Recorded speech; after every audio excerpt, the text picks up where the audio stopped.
I'm only taking one step at a time towards healing myself. I had to get out, I find a way out. No more living in pain or misery. It's all about protecting my energy. Keep the negative away from me, because I am just keeping my peace. Cut off everything that no longer was serving me, and I chose to start loving myself. I walk in my purpose, no looking back, I'm only going within. Be old, standing there, a better version of me. I must say that I'm proud of me. It's not about how you feel, I'm living proof that God is real. So let me show you how to heal.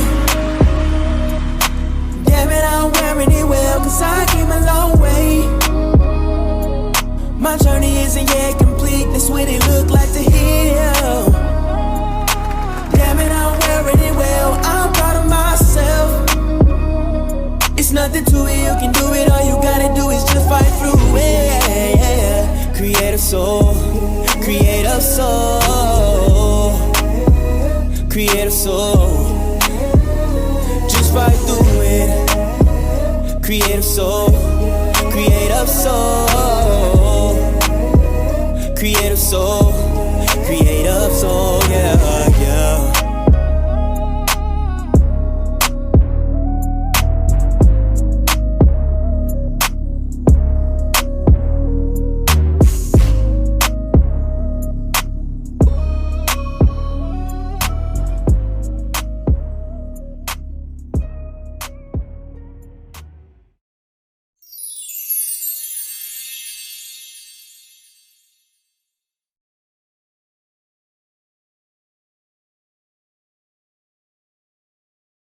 Welcome to Pain to Purpose podcast, where we have open discussions to heal together as a community. Today, we're talking about deliverance from addiction, and our special guest is Miss Makini. Welcome, Miss Makini. Thank you. How are you? I'm doing good. How are you? I'm good. Thanks for asking. I'm glad to have you on the podcast to share your testimony. I Thank know you. it's going to help a lot of people. My goal. Can you give us a little bit about yourself? Okay. Well, my name again, Makini Johnson. Um, well, I'm a positive person. I'm 50. I just turned 50 in this past May. I have two children. I'm married. Um, uh, I just You're out here helping God's people.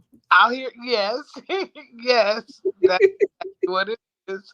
So I'm transparent about everything I've been through because, like you said, I want to help people. That's what I really want to do. And with that being said, we're going to get into your story.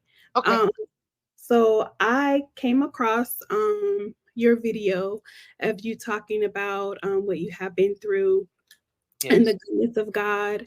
So I definitely wanted to have you on to share with our audience. So can you tell us at what age did your addiction start? It started at 21. Okay, so let's go back a little bit. What was your childhood like before this? Okay, my childhood was it wasn't good to me. People thought that I was okay, but really I was depressed and stuff, and that's what made me eat more, eat a Okay. lot. But because I have very low self-esteem being fat, and everybody teased me, and I kind of hid in food. And so, as I got older, it kept going on and on. And then as I got older, I wanted love, and I felt like nobody wasn't gonna love me because I'm fat. And but I felt fat, black, and ugly. That's just the way I felt. And so I was reaching out everywhere for love and didn't understand that I'm reaching out in all the wrong places. And Okay. that led to the addiction. Okay. So did you have your mother and father in your life? Yes, I did. I did. Okay. Well, okay, my stepfather, but Yes, that's okay. Okay. And so at 21, can you tell us what happened that night, the first time ooh, that you well, got involved with drugs? okay, the guy that came over, he was 22 years older than me, and I felt happy because it was the first time somebody showed me a lot of attention, and I felt like he loved me because he wanted to be around me. I didn't understand, so and I had never known anything about no drugs, no none of that, and so one night he said he said we're gonna smoke we're gonna smoke I want you to smoke with me, and I'm like, what is this? And it was, well, now I know, but at the time I didn't understand, but it was lace, Okay. weed. And so I did it. I was like, oh, because I didn't want to say no, because if I said no, that means he might not come around anymore. So that's, Okay. and so, and it just felt so crazy. I was so scared. Oh my God, I was so scared. And I thought it was over. I didn't think he was going to ask anymore. He left, everything calmed down that night. And then when he kept coming back over, only when he came over, we would do that. And then it got to the point that he didn't want to do that anymore. He was like, "Oh, let's tonight we're gonna do something different. We're gonna um instead of smoking lace, we're gonna smoke the pipe." I'm like, "Oh, what is that?" I'm scared. And so again, I don't want him not to come around me no more. So I did it. And so only when he came around that this would happen. And next I started noticing that my body was wanting it even when he wasn't around. And so that's when everything just got crazy. I started trying to go get it on my own. Didn't know nothing. I didn't know what I was doing. And so finally people started trying to walk me through it. People, random people, and things just got crazy. And I was addicted. It caught me. I was addicted to crack. And I worked and everything, but it was bad. I only worked to support my habit. And that went on for 16 years of smoking crack. So, did you have children at this time? No, not when it first started. I didn't have my first child until I was 26. Okay. Um, yeah, So I've heard people say stuff like, when they first took that first, they had their first smoke or first hit or whatever they call it, the next time they're searching for that same feeling, but you yeah, never get that same feeling the first time. correct. It's like you're chasing something that it's never gonna come back. That's why people keep doing it because you're looking for that.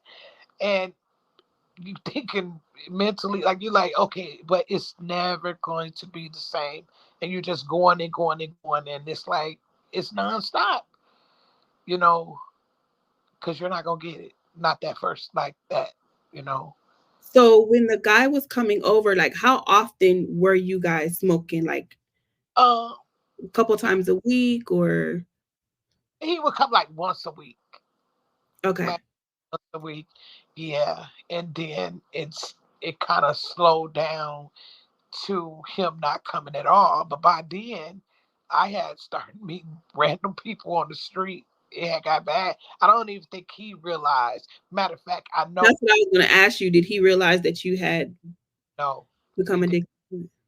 I hid it. I hid it, and then he had stopped coming around. Anyways, I didn't really care at that point because I was full blown addicted and was in the street. Want to be more in the streets and stuff.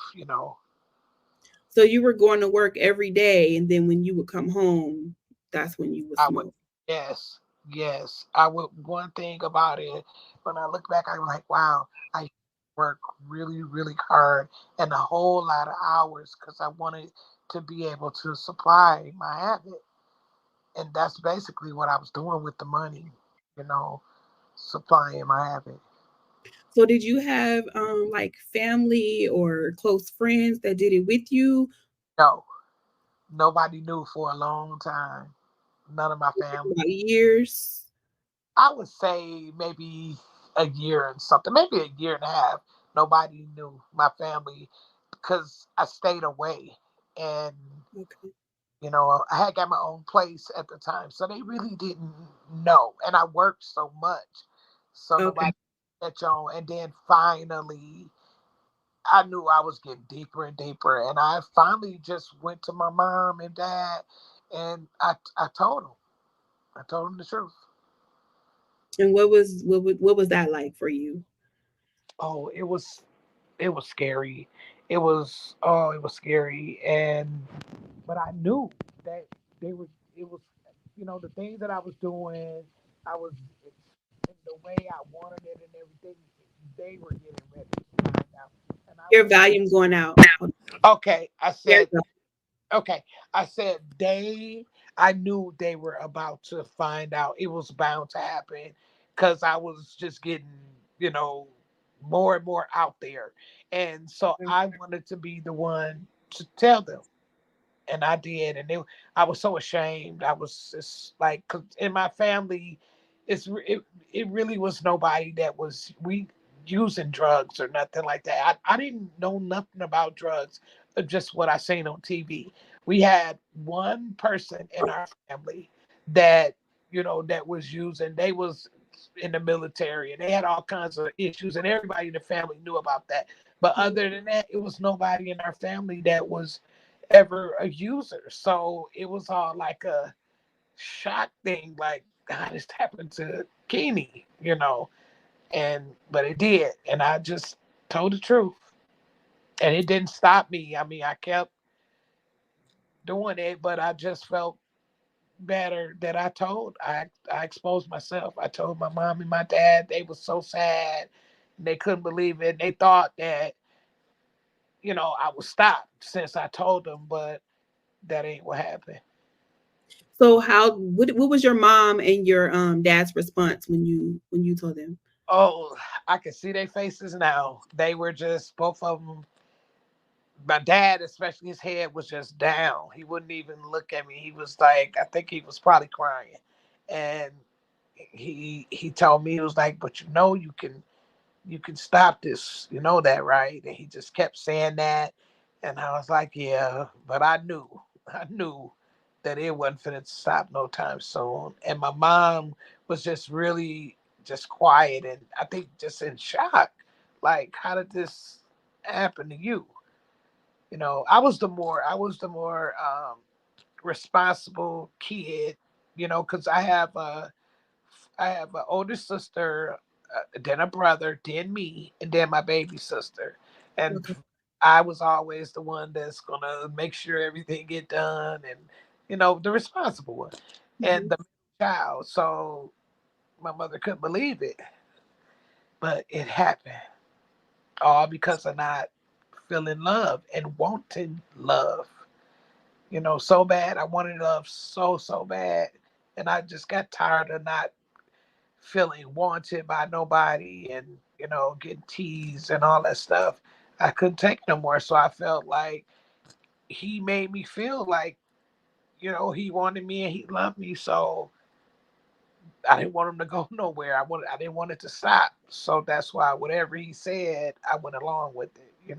So did anything change about you, like the way you looked, or did you Oh lose yeah. weight? Yes. I Nobody even realized something was wrong, even with like. You know what? My family didn't say nothing, but and I don't know how they didn't. I don't know. Maybe they was in denial, but I'll never forget this. A lady at my job, she looked at me and she said, "Makini, are you sick?" And I said, "No." And she said, "Cause you look sick. I just want to make sure." And then, like the next week, I realized that I used to wear a size 4X shirt because I was a driver slash dispatcher, and I had to go. I had to go and get all new shirts. I went from a 4X to a large in, Wow. in my size because that's what it does. It caused me to lose just weight like crazy. You can't eat, well, everybody different, but I didn't have no appetite when I did it. I couldn't eat. And that's it. And then my face sunk in, and, you know, um, I look bad. When I didn't have many pictures of when I was using, Mm-hmm. but look on the few that I had, I can't believe it. Like I look like a whole. I didn't realize I looked like that at the time. I'm saying, you know. And so when did you start having your children? Okay, the first one was at 26, and the second one was at 33. And what was that like, being addicted and going through that and having a child? How Oh did it affect your child or your children? man, um, even to this day, I feel so bad about it. I feel so bad, even though it was like I always took care of them. I Mhm. always gave my mom money and everything, and I would never have a problem with that. But the quality time, I was never there, especially for my first one. I was never there. My mother and my dad, that was my first child. I wasn't supposed to have kids per the doctor, so I when I had him, they was so everybody was so happy. So they took care of him. So I didn't really have him a lot. Um, I would just leave money and stuff, but I wasn't there. And it was like and I didn't he didn't need to be around with me because of what I was doing, where I was going and stuff. So I was kind of glad about that. My mom and them, they wouldn't have it, him going with me to wherever and stuff. Matter of fact, one time I did it. I kind of knew what I was doing. I knew they was coming. My mother and dad, they drove right up to the house and just said they didn't care about what I was doing. They said, "Give me the baby," and I gave them the baby, and they left.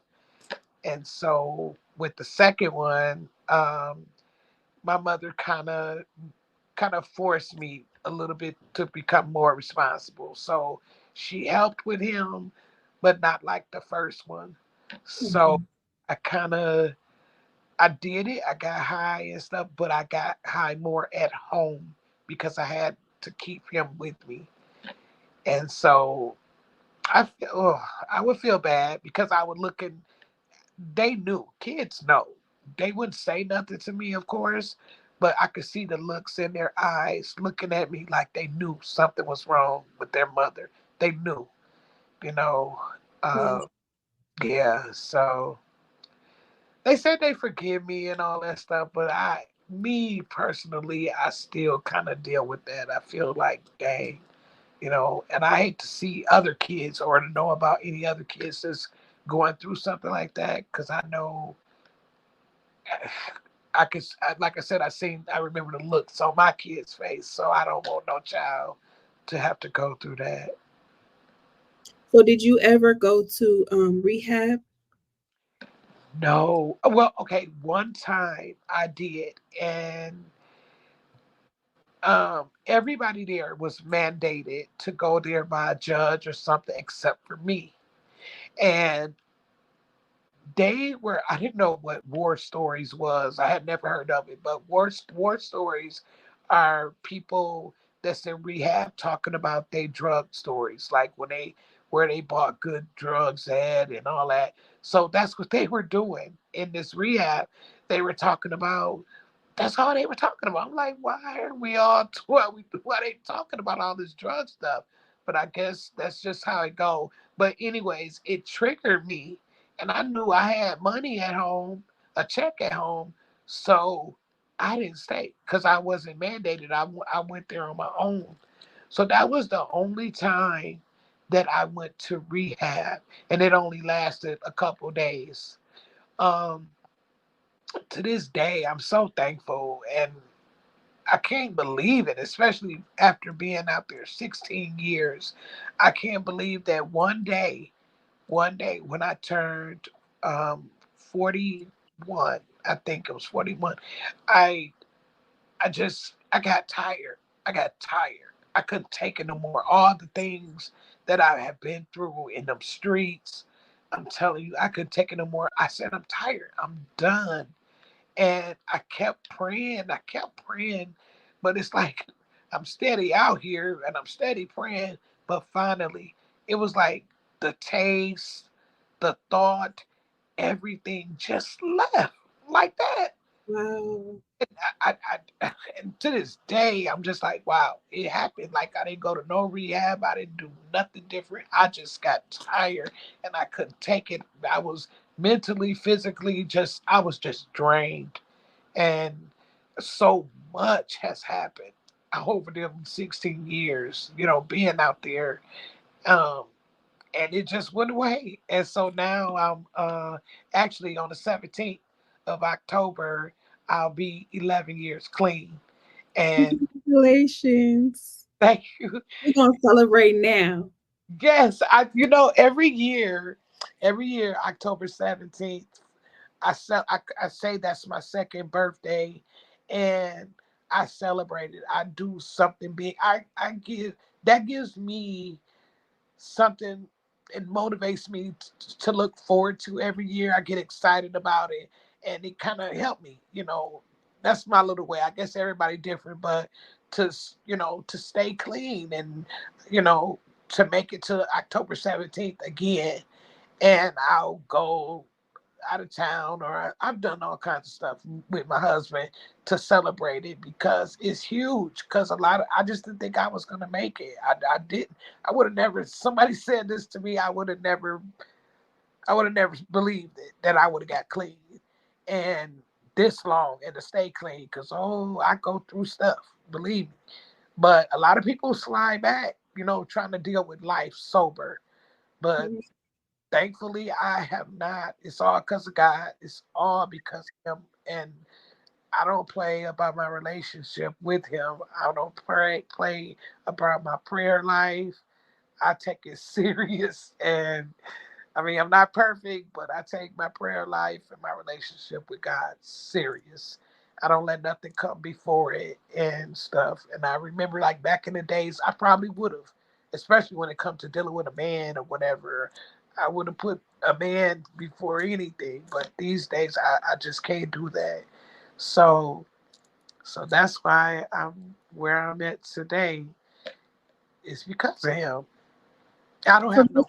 part of your story that you did tell me before that I really would like for you to share that with the audience about your music and what you used to do.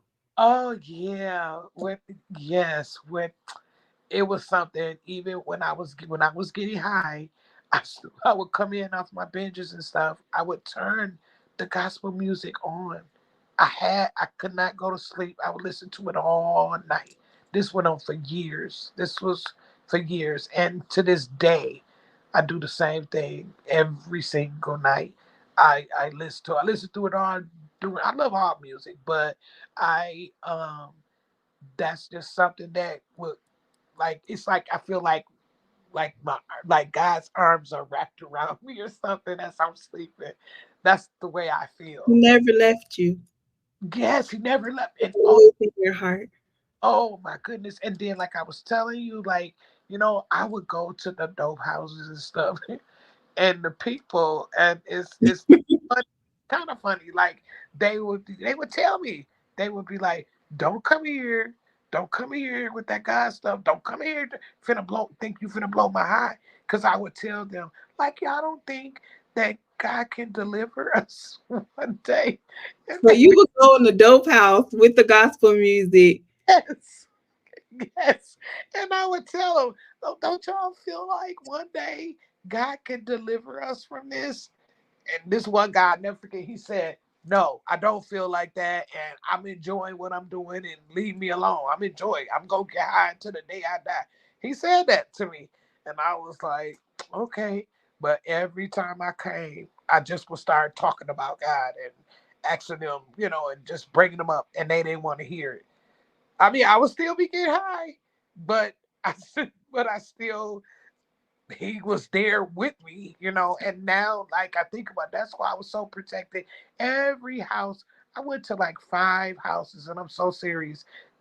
And every time I leave a house, they would get raided. Every single time, like What? times. Yes, and my mom said to me, I told my, because me and my mom used to talk about everything. She said, Keeney, she said, that is God right there, and you better stay away from them houses, because what they gonna start thinking is you. To how is it that every time you leave, a house get raided? I said, Ma, I don't know. She said, but I'm telling you how people could look at it. Like, and I wasn't telling on nobody, nothing like that. It was just like, I had to get it. He had me covered. I would go back, and the house would be boarded up or whatever. I'm like, wait, I just left this house. And it happened 5 times. The same house, No, different houses. Different. different houses. Yes. I promise I'm not making this up. These were different houses. And soon as I leave, they would get raided. But Mm. all I was up in there, nothing happened. God was protecting you. He really was. He really. Oh, no. He was from so much. I could have been up under the prison, for I always had a car, so I would always give people rides. That's kind of how I supported my habit too. I would rent my car out or give people rides, and people would be riding with their drugs and stuff, and you could go to prison for that stuff. Nothing never happened. I never went to. Jail, never got locked up. Never, God never. was with you the He whole way. he was, and one time people left their paraphernalia all in my car. I didn't even know it was under the seat, all kinds of stuff, and nothing never happened. Never got no ticket. Never, none of that. And that was nobody but him. And I'm so thankful. My name could be messed up. From getting apartments, whatever. But none of that happened. Nothing. It was like he everything just got washed away. Like he just washed me clean, and it was over. That's the way I feel. So the day that I know you said that one day you just didn't have the taste anymore, what Yeah. was it like? You feel like something was just wrong, something's just not It, right? it was no, it was a feeling like a good feeling, but I was in disbelief. Like, is this what is going on? Like, I didn't feel like I wanted to go, because normally I feel like I want to leave and hit the streets and go get it. It wasn't there anymore, and but I do know that I kept praying, and I told my mom, like, even like every time I would leave to go get high, I would get to the corner, and I would say to God, God, please deliver me. But I would still turn that corner and go get high. But I guess he heard me all of them times. He heard your cry, he He heard your heard my cry. I he did. never left you, he was always there. Yes, yes. Because I didn't like it. I didn't want to do it. And I tell people to always love their friends and family. I know people that's on drugs get on your nerves and stuff, but don't give up on them. Don't stop praying for them, because one major thing, two things that I know helped me is God, and the second thing is the way He used my family. My family would always, they didn't treat me like just a crackhead, which is what I was at the time, and the bottom of the bottom. I did everything. So, but they didn't treat me like that. When I would come home, my sister would be like, Keeney, here, she would, here's some clothes, go take a bath, and let's go out to eat, or let's go. They Aw. me in, to make me feel wanted. So when I would go back on the streets and get treated, because you gonna get treated like a dog on them streets. They don't care. So when I would go back out there, and I would miss my family, it's like I couldn't even really. It got to the point I couldn't even really enjoy the high, because I would be missing the love from my family. And so that was one of the things that really pushed me. Like I can't take this because my family showed me so much love when I came home. In the streets ain't gonna show you no love. They don't care. I lost 2 cars, nice cars, because I always worked. You know, I lost 2 cars out there letting people use my cars. They didn't care. They for a little, probably $30, like a $6,000-7,000 car. It's so many bad things happen on the streets, raped, you name it. Um, but it even feels good to this day to just to be home with my family, to be with my family, because the streets don't love you. I'm sorry, it's The rough out. wall was broken, and when you were praying, your family was praying for you too. Yeah, yeah. I know that is what really happened. Yes, because everybody was like, not Keeney, not Keeney, but yeah. So yeah. Is there anything that you would like to leave with our audience? Do you have a special quote or favorite prayer or Uh, favorite gospel song that helps you through? I know you listen to that at night. all of them. I got a lot of them. I just say listen to worship music. It really helped me. Oh, I want to share this before we go. I want to share another that helped me. Okay. Joyce, okay, Joyce Myers had a friend, had sent me a article, Mhm. and the okay, and so I opened it. I opened the envelope. I looked at the article, and she said, "Pray and read." I forgot all about this. She said, "Pray and read." Whatever you want to read, it can be the Bible, it can be a devotional, it can be anything, just something positive. Pray and read for 30 minutes for 30 days. And I'm gonna be honest, I did more praying than I did reading. But every day I would set the timer because I wanted to make sure I got the 30 minutes in, and I would pray and read for 30 minutes, and I would mark it off on my calendar to make sure I got to the 30 days. And I would say like the 10th day, maybe I'm just somewhere around there, 8, 10 days, whatever, I could start feeling change. And she said that. She said, I promise you, you're gonna start feeling change. She said, I want you to write me. This what I read. She said, I want you to write me, email me, or whatever, and let me know how your life has changed. And I wish so bad. I tried to email her, but it was a fake account. People be making them fake accounts and stuff. But I Mhm. really want her to know that it was true. It worked. And everything started changing when I did that. And I like to share that with people. It's been so wild. It's been uh, 11 years ago now, but so I kind of forget. But that was the thing that I did that I started noticing, like my thought process, everything changed when I did that. So I would recommend that to anybody, not even for just addiction, just whatever you would just want to change. It was 30-day challenge. yes, 30-day read prayer challenge. yep, yep, for 30 minutes for 30 days. Yes, it works. It changed my life. Yeah. Well, I really thank you for coming on, being brave enough to share your story. I always say on my platform that we take a chance of being judged by people. So it's not easy, being up here. But I'm very grateful that you came on to share your story and to help God's people. And I pray that you continue to share your story to help God's people. I will. And I thank you for having me. I really. You're welcome. So, tell us what's next for you. Oh, what's next? My book is finally complete. I just found out about a week ago. It's called uh, My 16-Year Crack Cocaine Addiction.